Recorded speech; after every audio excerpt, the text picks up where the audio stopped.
Welcome to SGI online class. बच्चों, आज मैं आपको हिंदी भाषा के अंतर्गत पाठ 3 शब्द विचार पढ़ाने जा रही हूँ। शब्द का अर्थ क्या होता है, इसकी परिभाषा क्या होती है?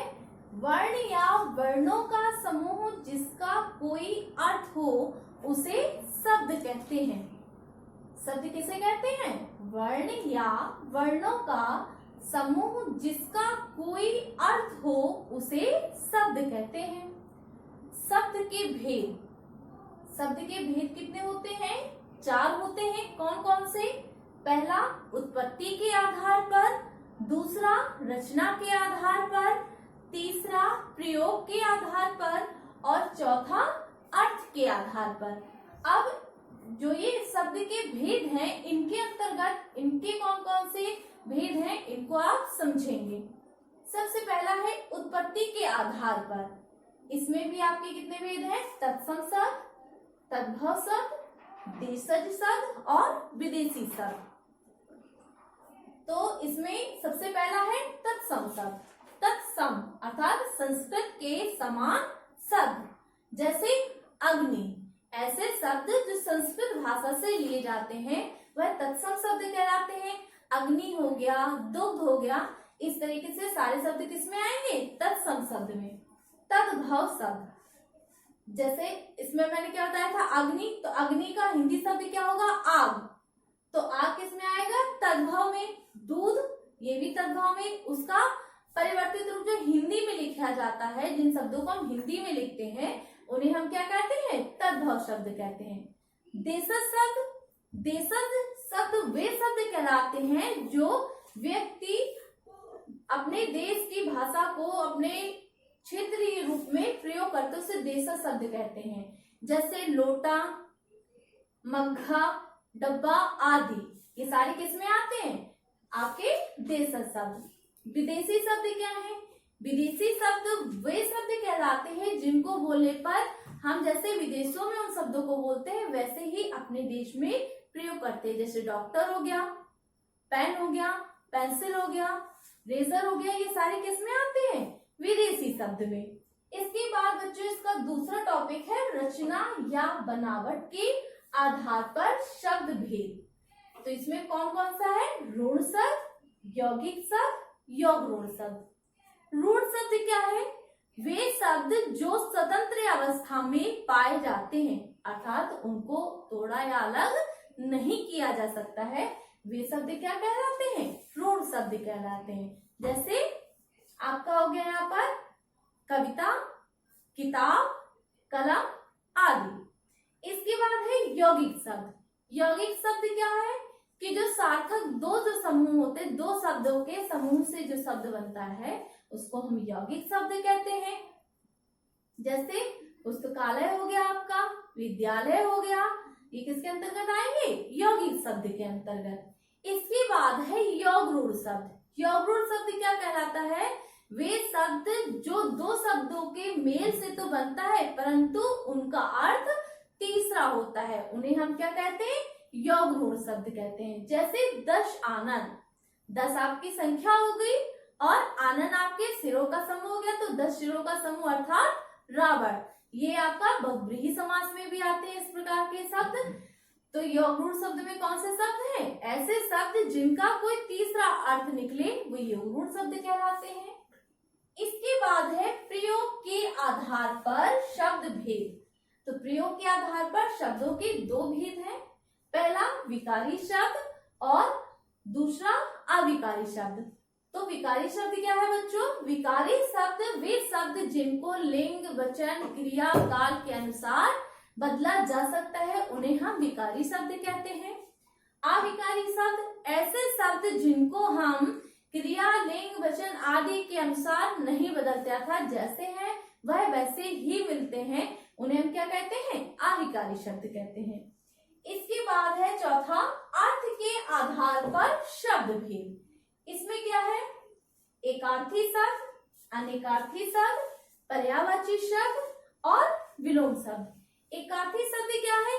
एकार्थी शब्द वे शब्द जो एक स्थान पाए जाते हैं, जैसे किताब हो गया, कॉपी हो गया, मेज हुआ, तो ये क्या एकार्थी शब्द है, एक ही अवस्था में पाए जाते हैं। अनेकार्थी शब्द, अनेकार्थी शब्द ऐसे शब्द जिनका अनेक अर्थ निकलता है, ऐसे शब्द जिनका अनेक अर्थ निकले वो अनेकार्थी शब्द कहलाते हैं। जैसे अंक, अंक का गोद भी होता है, संख्या भी होती है, तो ये किसमें आते हैं, अनेकार्थी शब्द में। इसके बाद है पर्यायवाची शब्द। पर्यायवाची शब्द में क्या है कि एक शब्द के अनेक, जैसे आपका कमल है तो कमल का आपका क्या हो जाएगा, पंकज, नीरज, सरोज, ये किसके पर्यायवाची कहलाएंगे, कमल के। इसके बाद है विलोम शब्द। विलोम शब्द में वे शब्द होते हैं जो एक दूसरे के विपरीत होते हैं। जैसे अगर राजा है तो दूसरा क्या होगा, रंग, अच्छा है तो बुरा, अंधकार है तो प्रकाश। ये किसके अंतर्गत ऐसे शब्द आते हैं, विलोम शब्द के अंतर्गत। बच्चों मैं इसे पुनः दोहराऊंगी, इसको ध्यानपूर्वक समझिएगा कि शब्द क्या है, वर्ण या वर्णों का समूह जिसका कोई अर्थ हो उसे शब्द कहते हैं। इसके बाद शब्द के भेद। शब्द के भेद कितने हैं, जैसा कि अभी आपने पढ़ा कि शब्द के 4 भेद हैं। कौन कौन से, पहला उत्पत्ति के आधार पर, दूसरा रचना के आधार पर, तीसरा प्रयोग के आधार पर और चौथा अर्थ के आधार पर।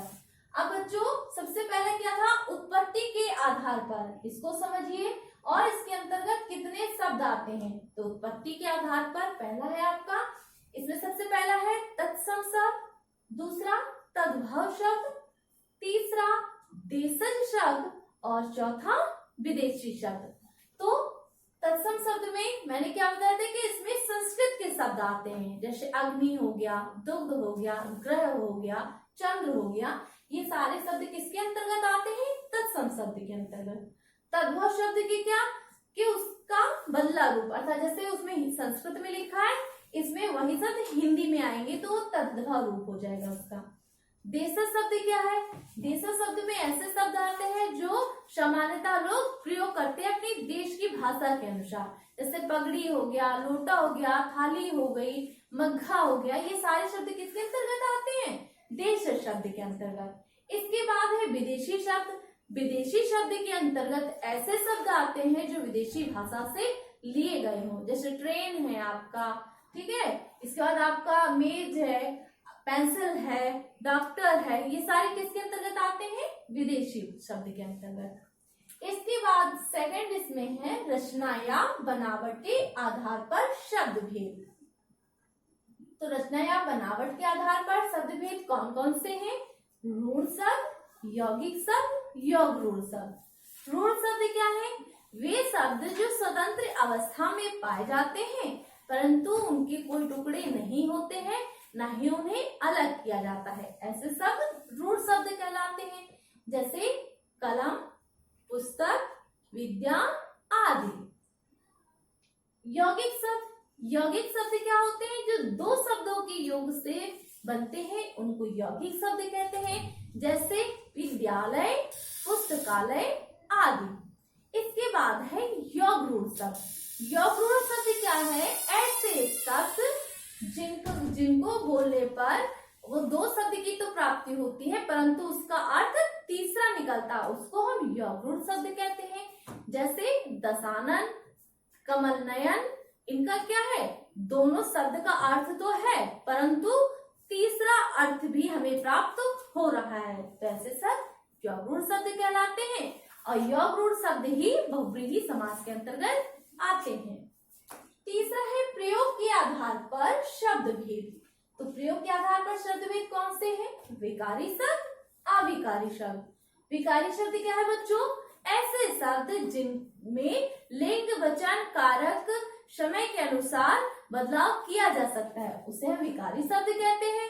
अविकारी शब्द क्या है, ऐसे शब्द जिनको हम लिंग, वचन, कारक के अनुसार बदल नहीं सकते, अर्थात वह जैसे होते हैं वैसे ही लिखते हैं, उन्हें हम अविकारी शब्द कहते हैं। इसके बाद है अर्थ के आधार पर शब्द भेद। तो अर्थ के आधार पर शब्द भेद क्या है बच्चों, इसमें एकार्थी शब्द, अनेकार्थी शब्द, पर्यायवाची शब्द और विलोम शब्द। एकार्थी शब्द क्या है, जो एक ही अवस्था में पाए जाते हैं, जैसे पुस्तक, कमल, जल इत्यादि। अनेकार्थी शब्द ऐसा शब्द जिनको बोलने पर अनेक अर्थ की प्राप्ति हो, जैसे अंक, अंक का बोध भी होता है, संख्या भी होती है, ठीक है, तो किसके अंतर्गत आते हैं, अनेकार्थी के। पर्यायवाची शब्द जैसा कि अभी आपको मैंने बताया था, जैसे पृथ्वी हो गया, तो पृथ्वी का क्या होगा, भू, धरा, वसुंधरा, ये सभी आपके पर्यायवाची शब्द के अंतर्गत आएंगे। इसके बाद है विलोम शब्द। विलोम शब्द में क्या है, ऐसे शब्द जो एक दूसरे के विपरीत होते हैं उन्हें विलोम शब्द कहते हैं, जैसे राजा, रंग, अच्छा, बुरा, अंधकार, प्रकाश। तो बच्चों आज के लिए इतना ही। आप इस पाठ के अंतर्गत वर्ण अर्थात शब्द की परिभाषा को, शब्द के भेदों को और प्रत्येक भेद के अंतर्गत आने वाले भेदों को अच्छे से पढ़ करके स्मरण करेंगे। Thank you students.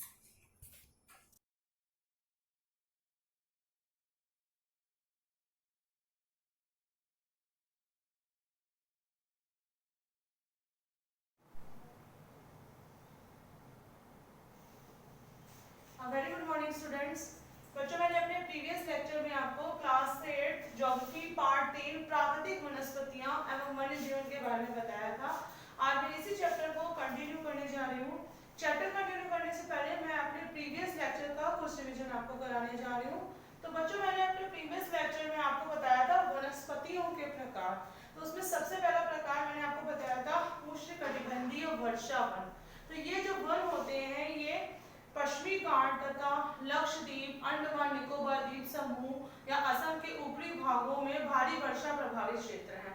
तो इन वनों में क्या होता है बच्चों, इन वनों में 60 मीटर से भी अधिक ऊंचाई वाले वृक्ष पाए जाते हैं और गर्म तथा शुष्क जलवायु होने के कारण यहाँ वनस्पतियों की प्रचुरता होती है। और ये जो वन होते हैं ये क्या होते हैं, सदा हरे भरे रहते हैं। तो they are evergreen throughout the whole year, पूरे वर्ष ये क्या रहते हैं, हरे भरे रहते हैं। तो इन वनों में कौन से मुख्य हैं, महोगनी, शीशम, चंदन, ये सब वृक्ष मुख्य हैं। तो आज मैं इसी चैप्टर को कंटिन्यू कर रही हूँ और मेरा नेक्स्ट जो टाइप है वनस्पतियों का वो है उष्णकटिबंधीय पर्णपाती वन। तो बच्चों हम बात करते हैं उष्णकटिबंधीय पर्णपाती वनों के बारे में। इन वनों को मानसून वन भी कहा जाता है। कौन से वन कहा जाता है, मानसून वन भी कहा जाता है। ये भारत के अत्यधिक फैले हुए वन है। तो ये कैसे वन है, भारत के अत्यधिक फैले हुए वन है। यहाँ 200 सेंटीमीटर तथा 70 सेंटीमीटर के बीच वर्षा होती है। तो बच्चों इन वनों में क्या होता है, 200 सेंटीमीटर से 70 सेंटीमीटर के बीच क्या होती है बच्चों, वर्षा होती है, बीच वर्षा होती है। ऐसे वनों के पेड़ गर्मियों में अपनी पत्तियों को 6 से 8 सप्ताह में फैलाते हैं। तो 6 से 8 सप्ताह के बीच क्या करते हैं, ये जो वृक्ष होते हैं ये अपनी पत्तियों को फैला देते हैं। इन वनों में जल की सुलभता के कारण नम तथा शुष्क पर्णपाती भागों में इन वनों को काटा जाता है। तो जल की इन वनों में क्या होता है बच्चों, प्रचुरता होती है, जल बहुत आसानी से उपलब्ध हो जाता है। तो जल की सुलभता के कारण इन वनों को शुष्क तथा पर्णपाती वनों में बांटा जाता है। शुष्क तथा पर्णपाती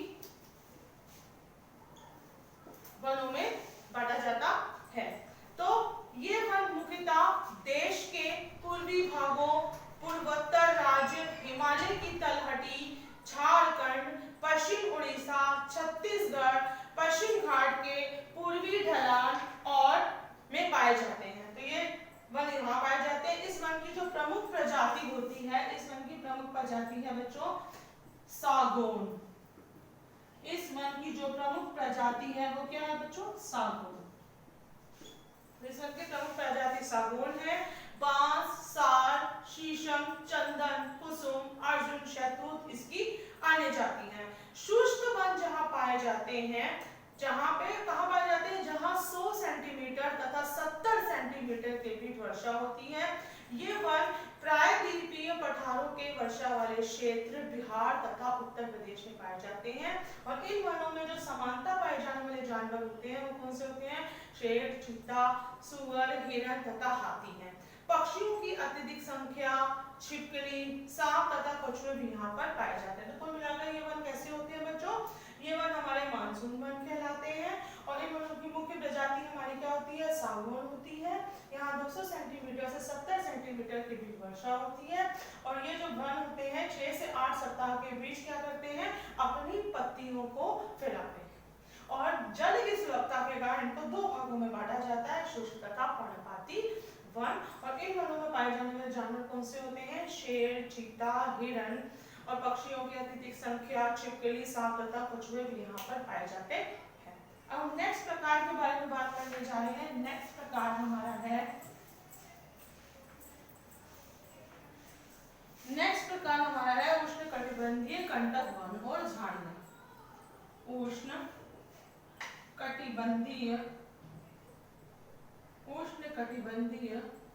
कंटक वन और झाड़ी।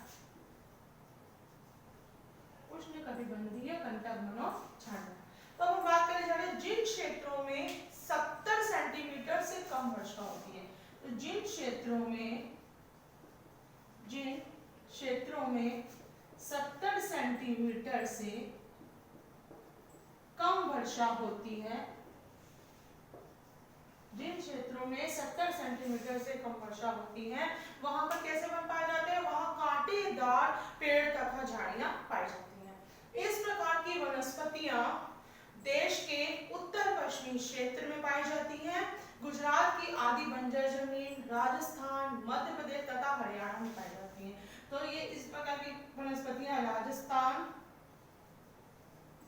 मध्य प्रदेश, हरियाणा में पाई जाती है। Is it clear? और बबूल, यूपोरबायस तथा कैक्टस इसकी प्रमुख जातियां हैं। बबूल, यूपोरबायस तथा कैक्टस इसकी प्रमुख प्रजातियां हैं। बबूल, यूपोरबायस, कैक्टस इसकी प्रमुख प्रजातियां हैं। पेड़ की जड़ें लंबी तथा मिट्टी अत्यधिक गहराई तक क्या होती है, नम होती है। इस पेड़ की जड़ें क्या होती हैं बच्चों, इस पेड़ की जड़ें होती हैं लंबी और मिट्टी में अत्यधिक गहराई तक क्या होती है, ये नम होती है। पानी को संरक्षित करने के लिए जो इनका तना होता है वो क्या होता है, फूला हुआ होता है। तो पानी को संरक्षित करने के लिए इन वनों का जो तना होता है वो क्या होता है बच्चों, फूला हुआ होता है। ठीक है। और पत्तियां मुख्यतः क्या होती हैं इसकी, मोटी तथा छोटी होती हैं। इन वनों में समानता पाए जाने वाले जो जानवर होते हैं, चूहे, खरगोश, भेड़िया, चीता, शेर, जंगली, गधा, घोड़े तथा ऊंट हैं। तो ये हमारे क्या हो गए बच्चों, उष्णकटिबंधीय कंटक वन और झाड़ियां। तो ये वन कहाँ पाए जाते हैं, जहां पर 70 सेंटीमीटर से भी कम वर्षा होती है। तो यहाँ पर जहां जिन क्षेत्रों में 70 सेंटीमीटर से भी कम वर्षा हुई वहां पर कैसे होते हैं बच्चों, कांटेदार पेड़ तथा झाड़ियां पाई जाती है। इस प्रकार की वनस्पतियां देश के उत्तर पश्चिमी भागों, राजस्थान, मध्य प्रदेश तथा हरियाणा में पाई जाती हैं। बबूल, यूपोरबायस तथा कैक्टस इसकी क्या है, प्रमुख प्रजातियां हैं। इसकी जो पेड़ों की जड़ें क्या होती हैं बच्चों, लंबी होती हैं और मिट्टी में गहराई तक क्या होती है, नम होती है। और इस वृक्ष की जो पत्तियां होती हैं वो क्या होती हैं, मोटी तथा छोटी होती हैं। और इन वनों में समानता पाए जाने वाले जो जानवर होते हैं, जंगली, गधा, चूहे, खरगोश, लोमड़ी, शेर, घोड़े तथा ऊंट हैं। अब हम नेक्स्ट प्रकार के बारे में बात करने जा रहे हैं। नेक्स्ट प्रकार हमारा है पर्वतीय वन। पर्वतीय वन, अब इसके बारे में बात करने जा रहे हैं। पर्वतीय क्षेत्रों में ऊंचाई बढ़ने के साथ तापमान का गिरना वनस्पतियों के बदलने का कारण। तो ये आप अच्छी तरह से जानते हैं कि पर्वतीय क्षेत्रों में जितनी ऊंचाई पर हम जाते हैं तापमान क्या हो जाता है बच्चों, गिरता जाता है। मतलब जितनी भी ऊंचाई के क्षेत्र में हम जाते हैं हमारा जो तापमान होता है वहां का वो गिरता जाता है। तो पर्वतीय क्षेत्रों में ऊंचाई बढ़ने के साथ साथ तापमान का गिरना वनस्पतियों के बदलाव का कारण है। आर्द्र तापमापी प्रकार के वन 1000 मीटर से 2000 मीटर की ऊंचाई के बीच में पाए जाते हैं। सदाबहार वन पत्तियों वाले पेड़ जैसे अखरोट वृक्ष जो आर्द्र तापमापी प्रकार के वन हैं। आर्द्र तापमापी प्रकार के जो वन हैं वो 1000 से 2000 मीटर वर्षा वाले क्षेत्र में पाए जाते हैं। वर्षा वाले क्षेत्र में पाए जाते हैं। और दूसरा क्या हो गया बच्चों, जो सदाबहार वन पत्तियों वाले पेड़ हैं, सदाबहार वन पत्तियों वाले जो पेड़ हैं,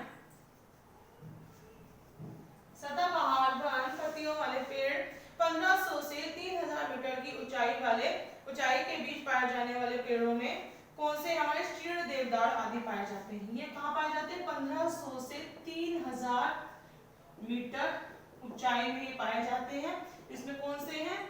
वृक्ष प्रमुख है चीड़ और देवदार।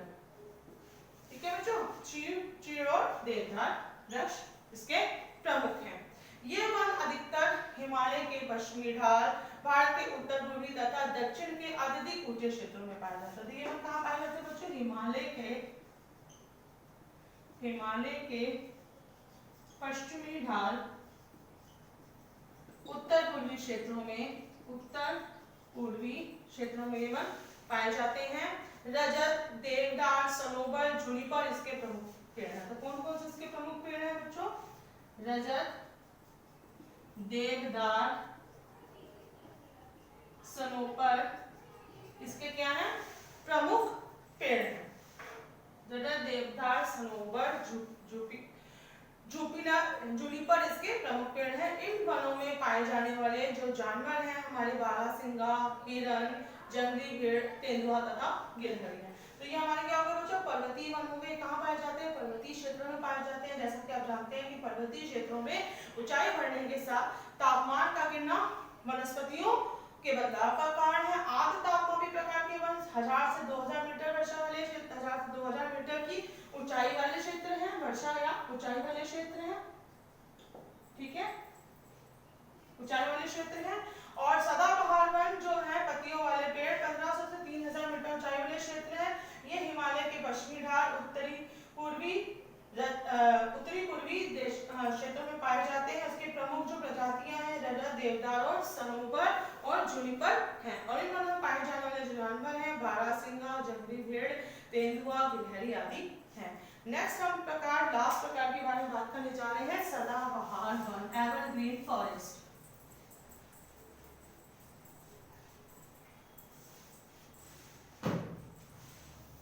सदाबहार वन, एवरग्रीन फॉरेस्ट। तो सदाबहार ज्वारीय वन ज्वार भाटा द्वारा प्रभावित क्षेत्रों में पाए जाते हैं। देखिए, ज्वार भाटा द्वारा प्रभावित क्षेत्रों में पाए जाते हैं। तो सदाबहार ज्वारीय वन ज्वार भाटा द्वारा प्रभावित क्षेत्र में पाए जाते हैं। इन तटों पर कीचड़ और रेत के ढेर होते हैं।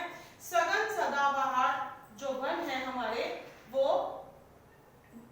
डेल्टा, महानदी, गोदावरी तथा कावेरी में ऐसी वनस्पतियां पाई जाती हैं। तो जो महानदी, गोदावरी और कावेरी नदियों की जो डेल्टा है उसमें ऐसी वनस्पतियां पाई जाती हैं। इन वनों में पाए जाने वाला जो सबसे प्रसिद्ध जानवर होता है उसको हम लोग कहते हैं बंगाल टाइगर। तो कछुए, मगरमच्छ, घाड़ीवाल तथा सांप भी इन वनों में पाए जाते हैं। तो ये कहाँ पाए जाते हैं? ज्वार भाटा द्वारा प्रभावित क्षेत्रों में ये वन पाए जाते हैं।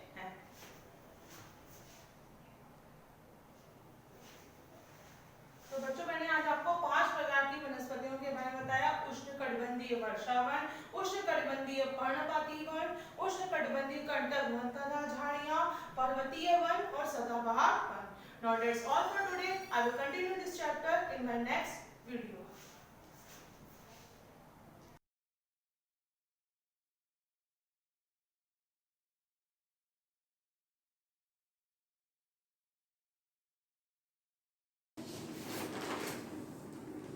Good morning students.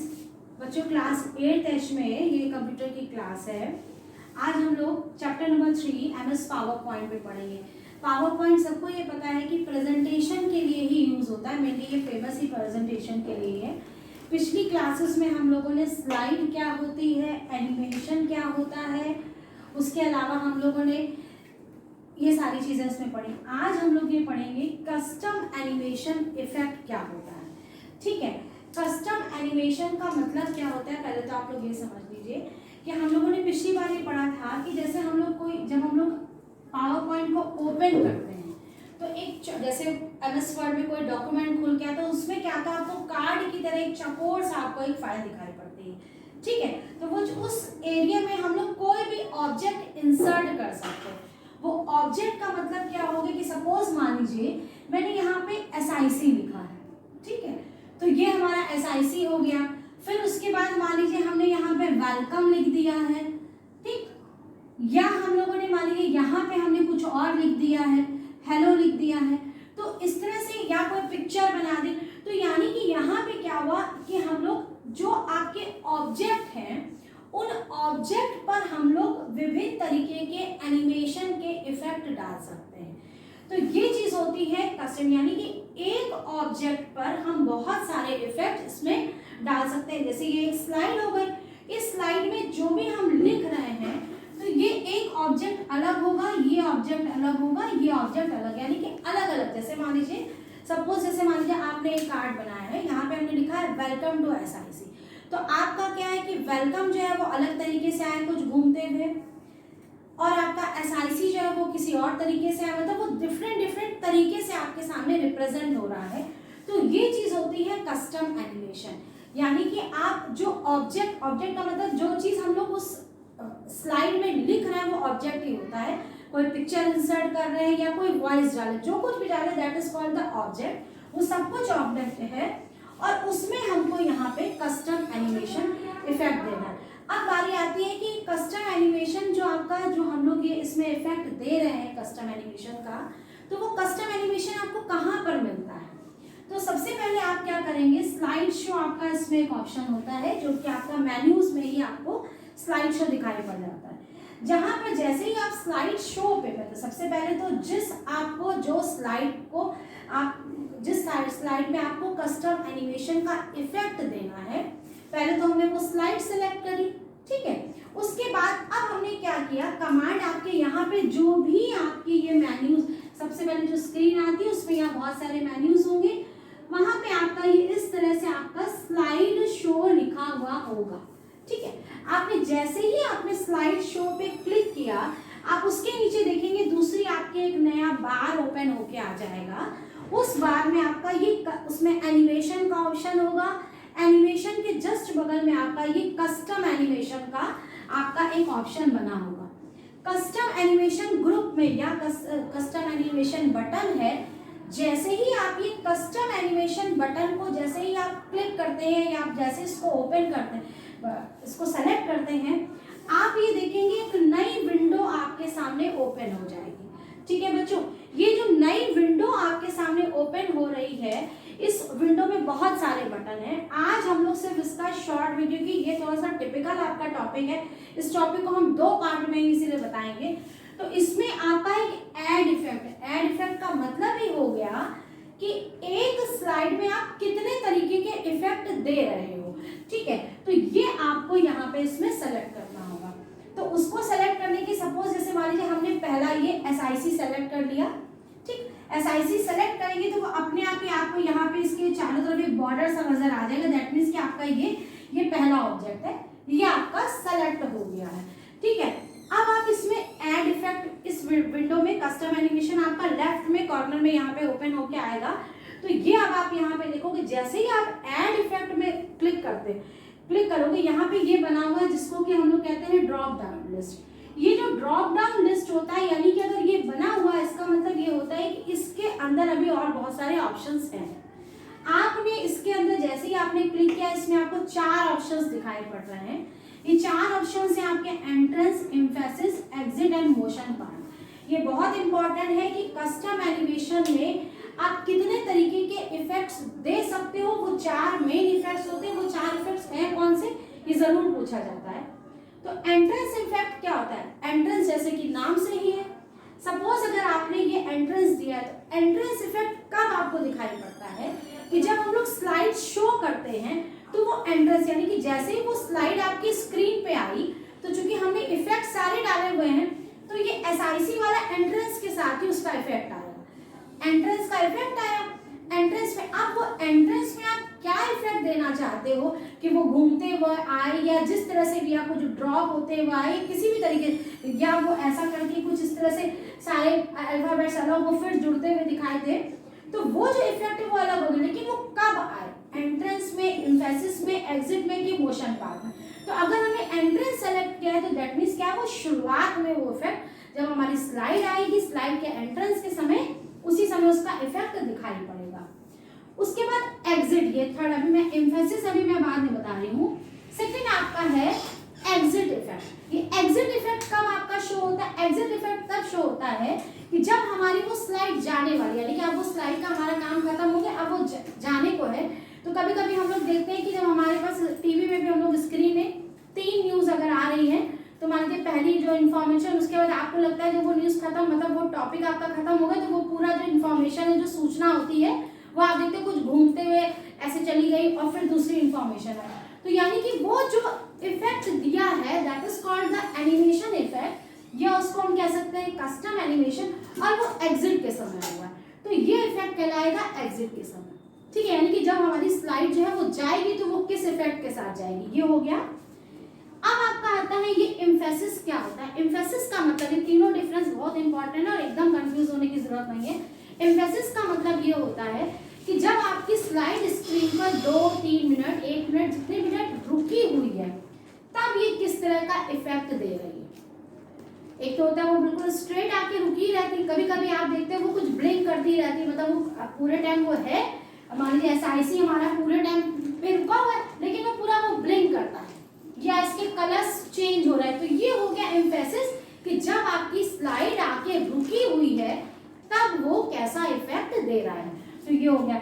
ये हो गया लास्ट वाला आपका होता है मोशन पाथ। मोशन पाथ का मतलब क्या होता है कि मोशन पाथ का मतलब ये होगा कि हमारी जो स्लाइड है वो किस तरह से मूव करेगी, कि वो मतलब उसका मूवमेंट है, उसका मूवमेंट में मोशन पाथ के बहुत तरीके के टाइप्स ऑफ दिखाए गए हैं, तो वो आपका इस तरह से, ठीक है। तो इनमें से आप जो भी इफेक्ट सेलेक्ट करेंगे, एट अ टाइम आप एक ऑब्जेक्ट ले एक इफेक्ट आपने सेलेक्ट किया, उसके बाद आपने यहाँ पे प्ले का बटन प्रेस किया, तो यानी कि प्ले का बटन से क्या होगा कि वो आप इफेक्ट देख सकते हो कि अब आपका वो कैसा इफेक्ट, जो वो किस तरह का वर्क कर रहा है। तो इस तरह से आपका ये स्लाइड शो का में कस्टम एनिमेशन, तो यानी कि कस्टम एनिमेशन आपने किस तरह से खोला, स्लाइड शो में जाके कस्टम एनिमेशन की ये विंडो खुल के आई और उसमें ऐड इफेक्ट आपका एक बटन है जिससे आपके ये चारों ऑप्शंस आपके क्लियर होते हैं। तो इस तरह से बच्चों आज का हमारा ये टॉपिक यहीं पे खत्म होता है। Thank you, have a nice day.